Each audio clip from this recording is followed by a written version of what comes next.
Salut à tous, aujourd'hui épisode numéro 951 de l'After Zappimage. On va débuter avec cette date, c'était il y a exactement 4 ans jour pour jour. La qualification de l'AS Monaco en quart de finale de la Champions League. Les Monégasques éliminaient Manchester City au terme d'une double confrontation complètement folle avec deux équipes ultra offensives. Score cumulé des deux matchs entre City et Monaco, 6-6 avec une victoire au match aller de City à domicile sur le score de 5-3. Victoire au match retour pour l'AS Monaco à Louis II sur le score de 3-1. Donc Monaco se qualifie grâce au but inscrit à l'extérieur avec, on s'en souvient tous, de grosses prestations de Kylian Mbappé sur cette double confrontation.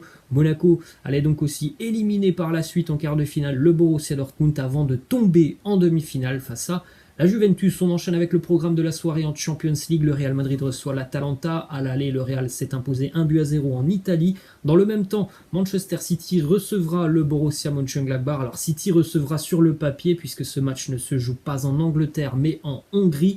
Donc City a aussi l'avantage de s'être imposé 2-0 au match aller. On enchaîne avec la liste des joueurs retenus par Sylvain Ripoll, le sélectionneur de l'équipe de France Espoir. Vous faites un petit arrêt sur image pour découvrir l'ensemble des joueurs retenus par Sylvain Ripoll. Il y a 3 noms qui nous intéressent tout particulièrement puisque ce sont des joueurs qui auraient pu être appelés par Didier Deschamps en équipe de France A. Eh bien, ils seront finalement avec les espoirs. Au niveau de la défense, on retrouve Jules Koundé et puis au milieu de terrain, la présence d'Oussem Aouar et d'Eduardo Camavinga. Ensuite, on continue du côté de Paris. Déclaration de Florian Gazan, journaliste L'Équipe, qui suit attentivement le Paris Saint-Germain. Il nous dit « Le 4-1 au Camp Nou, c'était une chimère. Le vrai niveau du Paris Saint-Germain, c'est celui du 1 partout de mercredi dernier. Il faut arrêter de se voiler la face. Ça fait déjà 7 défaites cette année en Ligue 1. C'est beaucoup trop pour être champion. Il est vrai que le titre s'éloigne de plus en plus quand même pour le Paris Saint-Germain en Ligue 1, même s'il n'y a que 3 points de retard sur le LOSC. Quand on voit les performances depuis le début d'année du Paris Saint-Germain face au gros du championnat, on se dit quand même que ça va être compliqué pour le PSG sur cette fin d'année, puisque sur les 2 prochaines journées de Ligue 1, le PSG affronte Lyon ce dimanche, et puis après la trêve, il y aura la réception de Lille. Donc évidemment, s'il n'y a pas de résultat positif sur ces deux prochaines journées pour le PSG, on pourra dire adieu au titre. Et au niveau du niveau justement du Paris Saint-Germain, il est vrai qu'on ne peut pas trop se fier à ce match face au Barça du côté de Paris, puisque 2 semaines après, c'était catastrophique ce que nous ont montré les Parisiens la semaine dernière. Ce que l'on peut dire, c'est que si on fait une balance entre les bons matchs du Paris Saint-Germain cette année et les matchs moyens ou même médiocres, la balance, elle penche du côté des matchs moyens. Et là, il n'y a pas photo, parce qu'hormis la victoire face au FC Barcelone et la victoire aussi en phase de groupe à Old Trafford face à Manchester United, sinon, c'est quand même très très souvent moyen ce que nous propose le PSG, avec notamment, comme on l'a dit, aucune victoire face aux gros en Ligue 1, que ce soit Lille, Lyon ou Monaco. Ensuite, on a une double déclaration de l'ancien président François Hollande, qui était hier l'invité du plateau de L'Équipe. Et on lui a demandé en 2017 qu'est-ce qui vous a le plus touché, la remontada ou l'élection d'Emmanuel Macron. Il nous dit: le soir de la remontada, on me donnait les résultats au fur et à mesure et je n'arrivais pas à y croire, et pas davantage en Emmanuel Macron. Ensuite, autre déclaration, il nous donne son avis sur la fin de saison en championnat, et il lui pense tout simplement que ça sera Lille qui sera champion de France. Il nous dit: ils ont une très belle équipe et surtout le Paris Saint-Germain sera totalement mobilisé par la Champions League, donc avantage Lillois côté François Hollande. Ensuite, justement, on enchaîne avec le programme de cette fin d'année en Ligue 1 en termes de confrontation directe entre les trois équipes qui sont pour le moment sur le podium. On a exclu quand même Monaco de la course au titre, puisque les Monégasques sont quand même un petit peu décrochés. Donc on aura quand même de gros duels, on l'a dit, le Paris Saint-Germain sur les 2 prochaines journées de Ligue 1. Il va falloir qu'ils fassent des résultats, sinon ils pourront dire adieu au titre. On aura donc Lyon-Paris en fin de semaine, Paris-Lille, ça sera début du mois d'avril après la trêve. On aura aussi Lyon-Lille et Monaco-Lyon. On enchaîne avec des statistiques du côté du LOSC, la meilleure défense de Ligue 1, 17 buts encaissés après 29 journées, c'est évidemment la meilleure défense de Ligue 1, 2,7 tirs cadrés subis par match, là aussi c'est le meilleur ratio en Ligue 1. Et puis en termes d'expected goal, ce sont des statistiques basées sur plein de faits pendant un match, et selon ces stats, Lille aurait dû encaisser 21 buts cette année, ils n'en ont pris que 17, donc c'est dire encore une fois si Lille est très très bon défensivement. Là aussi, ils sont numéro 1 en France. Le LOSC a un sérieux client pour la quête du titre de champion de France cette année. Ensuite, on enchaîne avec ces petites statistiques qui montre à quelle place ont terminé les équipes qui étaient meilleures défenses de Ligue 1 après 29 journées. Eh bien, toutes les équipes qui étaient meilleures défenses après 29 journées ont terminé soit en tête du championnat, soit en deuxième position. Donc voilà, Lille sera évidemment pas très loin du titre de champion de France cette année, et pourquoi pas même le titre de champion pour les Dogs de Christophe Galtier. Ensuite, on enchaîne avec cette statistique du côté du championnat national. Quevilly, qui est en tête du championnat national et qui devrait faire son retour en Ligue 2 l'année prochaine. Du côté de Quevilly, Andrew Jung a inscrit 51% des buts de son équipe cette année, 21 buts marqués sur les 41 de son équipe, le tout en 25 matchs. Il est à 21 buts, premier, évidemment meilleur buteur de national, le deuxième en est à 11 buts, donc c'est dire quand même s'il est prolifique, le garçon. Hier il a marqué un triplé en l'espace de 7 minutes, alors que son équipe était menée 3-1 à la 68e, 76e il y avait 4-3 pour Quevilly. La petite histoire quand même assez folle, c'est que Andrew Jung, il est prêté par Châteauroux, qui est dernier de Ligue 2, qui a de gros problèmes offensifs. Il est prêté chez Quevilly, qui va monter en Ligue 2 alors qu'il empile les buts. Ensuite, direction l'Espagne, la victoire hier du Barça face à Huesca, 4-1 pour les Catalans, doublé de Léo Messi, un but pour Antoine Griezmann, un but aussi pour Oscar Mingueza. Une première mi-temps vraiment très bonne du Barça, la deuxième beaucoup plus dans la gestion. Victoire qui permet, on le verra un petit peu plus tard, au Barça de revenir sur l'Atlético Madrid. Les stats de Léo Messi en 2021, il a déjà inscrit 17 buts et délivré 7 passes décisives. Nous n'en sommes qu'au mois de mars, et ça c'est toute compétition confondue. Et au niveau du championnat de la Liga en 2021, c'est déjà 11 matchs, 14 buts, puisque c'est maintenant 14 buts, et 6 passes décisives pour Léo Messi. Autre statistique, hier il a atteint le palier des 767 matchs joués avec le Barça.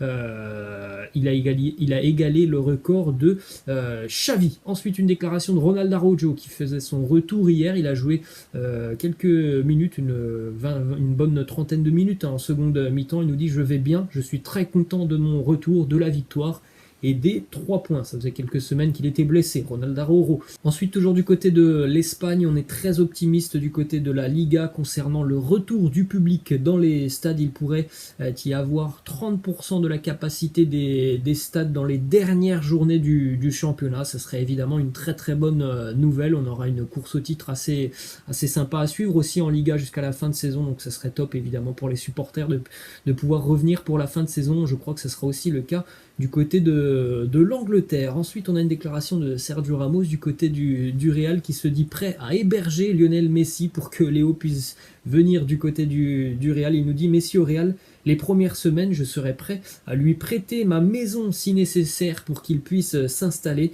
J'en serais ravi. Nous, Madridistas, avons eu à souffrir de Léo dans ses meilleures années. Ne pas avoir Messi contre nous serait un grand bonheur. Il t'aide à gagner et à obtenir plus de succès. Toujours du côté de Madrid, une double déclaration de Karim Benzema qui était en conférence de presse hier. Premièrement, il a évoqué sa prolongation de contrat et il a fait savoir à la direction du Real qu'il était prêt à signer un nouveau contrat. On rappelle que pour le moment, il est lié au club jusqu'en 2022. Mais voilà la déclaration, il nous dit: c'est vrai que j'ai un contrat jusqu'en 2022. Mais comme je le dis toujours, ma porte est ouverte si le président veut me prolonger. Autre déclat de Benzema sur Cristiano Ronaldo, il nous dit: c'est sûr qu'avec Cristiano, j'ai connu beaucoup de choses ici à Madrid. Nous avons mis beaucoup de buts à nous deux, fait beaucoup de passes décisives. Mais il est parti il y a déjà 3 ans. Je ne sais pas s'il est heureux ou non du côté de la Juve. Ensuite, Vinicius Junior qui nous parle là aussi de Karim Benzema, qui est l'une de ses idoles. Il nous dit: Karim, il est incroyable. C'est le meilleur attaquant du moment. Être avec Karim, c'est bon pour moi. C'est comme avoir une idole toujours avec moi. Je l'écoute toujours parce que je suis sûr qu'il le fait pour que je puisse m'améliorer. Et évidemment, Karim Benzema, il a quand même aussi un rôle de mentor maintenant du côté du Real Madrid. C'est un joueur tellement expérimenté par rapport à certains jeunes du Real Madrid qu'il a vraiment ce rôle aussi dans le vestiaire. Ensuite, du côté du Real, on a dépensé 304 millions d'euros pour recruter Eden Hazard, Vinicius, Rodrigo, Mariano Diaz, Brahim Diaz et Luka Jovic. Au total, tous ces joueurs n'ont inscrit que 35 buts avec la Casablanca sur les 3 dernières saisons. Ce sont des statistiques faméliques pour tous ces joueurs et surtout pour 304 millions d'euros. 35 buts en 3 saisons, et puis on l'a appris hier, une nouvelle blessure pour Eden Hazard. Ensuite, du côté de l'avenir de Zinedine Zidane, on ne sait pas si Zidane sera encore sur le banc de touche l'année prochaine du Real. En tout cas, la victoire avec les U19 en Youth League et la probable accession de la Castilla du Real Madrid en deuxième division espagnole ont renforcé la confiance des dirigeants madrilènes envers Raoul, qui serait l'alternative choisie par le Real en cas de départ de Zinedine Zidane. Raoul qui a fait du très bon travail avec les jeunes du Real, et cette année, il va certainement faire monter l'équipe B du Real Madrid en deuxième division. On poursuit les amis avec le classement de la Liga. Donc toutes les équipes ont 27 journées de jouer, à part le FC Séville qui va jouer un match en retard mercredi je crois. En tout cas, l'Atlético est en tête, 63 points, devant le Barça 59, le Real 57 points, donc ça se resserre. L'Atlético n'est pas sur une bonne dynamique, contrairement au Barça et au Real Madrid. Depuis un mois et demi, l'Atleti avance au ralenti, et au niveau du classement, voilà, l'écart se resserre, donc ça va être hyper intéressant à suivre cette fin de saison en Liga. Le Barça et le Real ont repris pas mal de points à l'Atlético depuis quelques semaines. Direction l'Angleterre maintenant, une victoire importante hier pour Liverpool du côté de Wolverhampton sur le score de 1-0. Signé Diogo Jota, une victoire qui fait du bien aux têtes du côté des Reds. Après, au niveau du classement, les Reds se sont quand même déjà un petit peu décrochés au niveau de la course à la Ligue des Champions. Une image hier, Rui Patricio, le gardien portugais de Wolverhampton, qui est sorti sur civière après un très mauvais coup de genou qu'il a reçu pleine tête. Il est resté allongé sur la pelouse pendant une bonne quinzaine de minutes. On était tous inquiets devant ces images. Nuno Espirito Santo, l'entraîneur des Wolves, s'est voulu rassurant. Il a fait savoir qu'après ce violent choc à la tête, il était conscient quand même, Rui Patricio, qu'il se souvenait de ce qu'il s'était passé. Donc on est quand même plutôt rassuré par rapport à cette blessure pour Rui Patricio. Il y a eu quand même un précédent assez sérieux du côté des Wolves il y a 2-3 mois avec la violente blessure de Raúl Jiménez. Du côté d'Arsenal, maintenant une déclaration de Mikel Arteta sur Pierre-Emerick Aubameyang et sur ce match face à Tottenham dimanche dernier. Le derby nous dit il devait commencer ce match, mais il a eu un problème de discipline. On a tiré un trait et on passe à autre chose. Il sera sur le banc, on traite ça en interne, on a des procédures à respecter, il faut respecter chaque match et c'est tout. Alors ce que l'on sait, c'est que Pierre-Emerick Aubameyang, c'est comme le capitaine des Gunners, c'est lui qui doit montrer l'exemple. Et il n'est pas arrivé à l'heure ce week-end pour le rassemblement d'avant-match face à Tottenham. On a la preuve en image, il était tout simplement coincé dans les bouchons dans Londres. Vous le voyez sur cette image avec sa grosse voiture. Eh bien, il était coincé dans les bouchons. Il n'est pas arrivé à l'heure, donc voilà, il n'y a pas eu de passe droit. Il était évidemment sur le banc de touche. Ensuite, on enchaîne du côté du Bayern Munich. Kingsley Coman qui risque de prendre une amende de 50 000 € puisqu'il s'est présenté à l'entraînement du Bayern avec une Mercedes. Le Bayern est un partenaire de Audi, donc voilà, il y aura une grosse amende pour Kingsley Coman puisque c'est interdit pour tout joueur du Bayern de se présenter avec une autre voiture que la marque Audi, donc c'est ce qu'a fait Coman avec sa Mercedes. Ça sera 50 000 € d'amende pour Kingsley Coman. Toujours du côté de Munich, Alexander Nubel plaît énormément à Niko Kovac, l'entraîneur de l'AS Monaco. Bon, il l'a bien connu, évidemment, du côté du Bayern.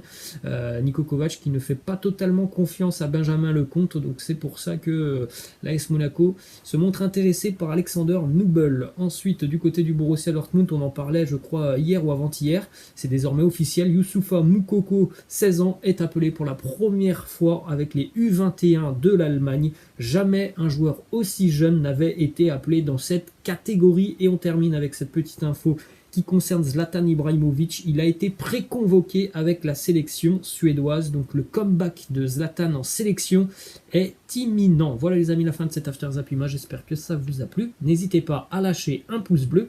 Je vous laisse et je vous dis à la prochaine. Ciao.